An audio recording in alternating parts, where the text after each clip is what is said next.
పూరా లోకల్. ఇటువంటి పాలన దేశంలో కొనసాగుతుంటే దురదృష్టవశాత్తు ఈ తెలంగాణ రాష్ట్రంలో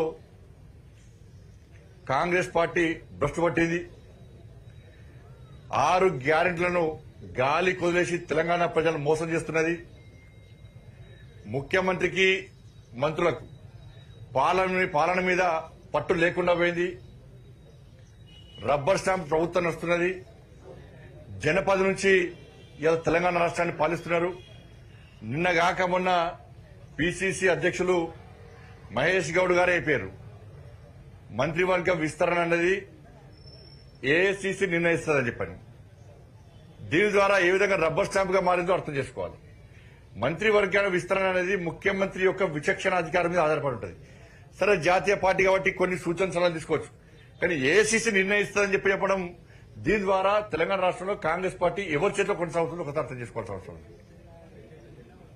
దాంతోపాటు హెచ్సియు విషయంలో, యూనివర్సిటీ విషయంలో మంత్రుల కమిటీ వేసారు. ఆ మంత్రులు ఏం చేయాలో తెలంగాణ రాష్ట్ర పిసిసి ఇన్ఛార్జ్ అయినటువంటి మీనాక్షి నటరాజన్ గారు సూచనలు ఇస్తారట. అంటే రబ్బర్ స్టాంప్ పాలన తెలంగాణ రాష్ట్రంలో కొనసాగుతున్నది. సొంత నిర్ణయాలు తీసుకునే పరిస్థితిలో కాంగ్రెస్ పార్టీ ప్రభుత్వం లేదు. అందుకే అవినీతి రాజ్యం వెళ్తున్నది.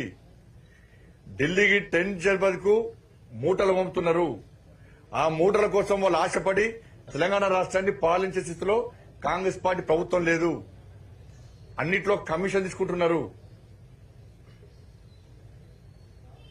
కానీ ఇటువంటి పరిస్థితుల్లో తెలంగాణ రాష్ట్ర సమాజం ఆలోచించాలి. దేశంలో డబుల్ ఇంజన్ సర్కార్ ఎక్కడెత్తున్నాయో అక్కడ అభివృద్ధి కొనసాగుతున్నది. ఇవాళ నరేంద్ర మోడీ గారి ప్రభుత్వము ఎక్కడ అవినీతి మచ్చ లేకుండా 11 సంవత్సరాల నుంచి ఈ దేశాన్ని ఒక స్ఫూర్తిదాయకమైన పాలన కొనసాగిస్తూ ఉన్నారు. అటువంటి పాలన ఇవాళ తెలంగాణ రాష్ట్రం రావాలి. ఇచ్చిన హామీలు నెరవేర్చే పాలన రావాలి. ఇలా 370 ఆర్టికల్ రద్దు గాని, ఈ 11 నెలల పాలనలో అయోధ్యలో రామమందిర నిర్మాణం గాని, త్రిపుల్ తలాక్ రద్దు గాని, సిఏ విషయంలో గాని, నిన్నాక మొన్న వక్ బిల్లు సవరణ చట్టం గాని, ఇట్లా అనేక సాహసోపేతమైనటువంటి కఠిన నిర్ణయాలు తీసుకునే ప్రభుత్వం నరేంద్ర మోడీ ప్రభుత్వం. కానీ తెలంగాణ రాష్ట్రంలో ఇచ్చిన 6 గ్యారెంటీలు అమలు చేయలేదు. 420 హామీలు గాలికి వదిలేశారు. పూర్తి అవినీతిమయమైపోయింది. పట్టు లేకుండా పోయింది. ప్రతి దానిలో కమిషన్ తీసుకుంటున్నారు. ఇటువంటి పరిస్థితుల్లో తెలంగాణ రాష్ట్రంలో కూడా డబుల్ ఇంజన్ సర్కార్ వస్తేనే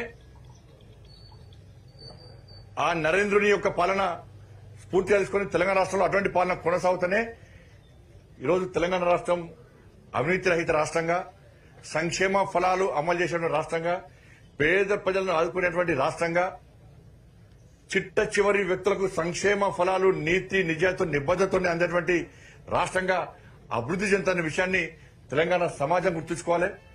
అందుకే ఒక్కసారి ఆలోచించండి. ఇలా కాంగ్రెస్ పార్టీ అవినీతి అక్రమ పాలనను, ఈ రబ్బర్ స్టాంప్ పాలనను అంతమంది బాధ్యత తెలంగాణ రాష్ట్రం ఉంది. కాబట్టి ఆ స్థాయిలో భారతీయ జనతా పార్టీ కార్యకర్తలు కూడా ఇంకా అగ్రెసివ్ గా కొట్టాలని చెప్పి పార్టీ కోసం, పార్టీని అధికారం తీసుకురావడం కోసం అందరూ కష్టపడి పనిచేయాల్సిందిగా అందరికీ విజ్ఞప్తి చేస్తూ మరొకసారి భారతీయ జనతా పార్టీ కార్యకర్తలకు, నాయకులకు అందరూ కూడా పార్టీ ఆవిర్భావ దినోత్సవం సందర్భంగా హృదయపూర్వక శుభాకాంక్షలు. వాళ్ళకు ఆలోచన లేదు, విజ్ఞత లేదు, విచక్షణ లేదు. 30 రూపాయలు ఇస్తున్న విషయం తెలియదు వాళ్ళకు. ఇప్పుడు వాళ్ళ ప్రభుత్వము ఈ సన్న బియ్యము, బియ్యం కోసము ఎంత ఖర్చు అవుతుందో వాళ్ళకి ఐడియా లేదా? 10 రూపాయలకు సన్న బియ్యం వస్తాయా? 10 రూపాయల కిలో సన్న బియ్యం వస్తాయా? వాళ్ళు క్లియర్ చెప్తున్నారు. ఉత్తమ్ కుమార్ రెడ్డి గారు క్లియర్ చెప్పారు, మేము 10 రూపాయలు ఖర్చు పెడతాం అన్నారు. 10 రూపాయలకు సన్న బియ్యం వస్తాయా కిలోకు? ఇక్కడ ఏ దేశంలో వస్తాయి చెప్పండి. మరి 37 రూపాయలు కేంద్రం ఇస్తున్న విషయం వాళ్ళే చెప్తున్నారు. తెలియదంటే ఏం చేస్తుంది? దానికి తెలుసుకోవాలి. మంత్రులుగా ప్రజలు తెలుసుకోవాలి. అరే నిన్న సర్క్యులర్ వెబ్సైట్ చూస్తే క్లియర్ గా ఏ రాష్ట్రానికి ఎంత ఖర్చు అవుతారో మొత్తం ఉంటది. ఏ రాష్ట్రానికి ఏ సంవత్సరము ఎంత ఖర్చు అవుతారో నిన్న మొత్తం క్లియర్ అయిపోయినా. 2020 నుంచి ఇప్పటి వరకు ప్రతి సంవత్సరము ఎంత ఖర్చు అవుతారో క్లియర్ గా క్లారిటీగా చెప్పిన మీడియా కూడా చేసిన నిన్న. ఇంకేం కావాలి?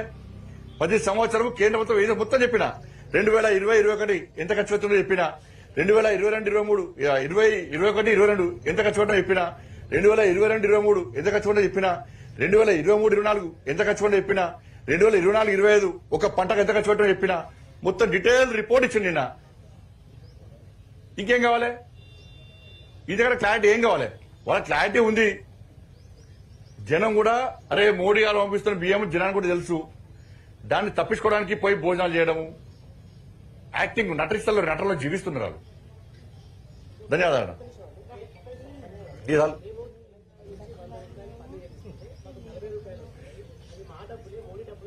ఇప్పుడు హైదరాబాద్ కు తెలంగాణ రాష్ట్రంలో హైదరాబాద్ పనులు ఎక్కువ వస్తాయి, ఆదాయం ఎక్కువ. ఆదిలాబాద్ వెనుకబడిన ప్రాంతము, ములుగు లాంటి ప్రజలు వెనుకబడిన ప్రాంతము. మరి పైసలు ఇస్తలేరా? హైదరాబాద్ ఏమనాలి? మొత్తం పైసలు కలిసి మాకే ఇర్రి. ఆదిలాబాద్కి ఎందుకు ఇస్తారు, ములుగుకి ఎందుకు ఇస్తారు, మహబూబాద్కి ఎందుకు ఇస్తారు అంటే ఒప్పుకుంటారా?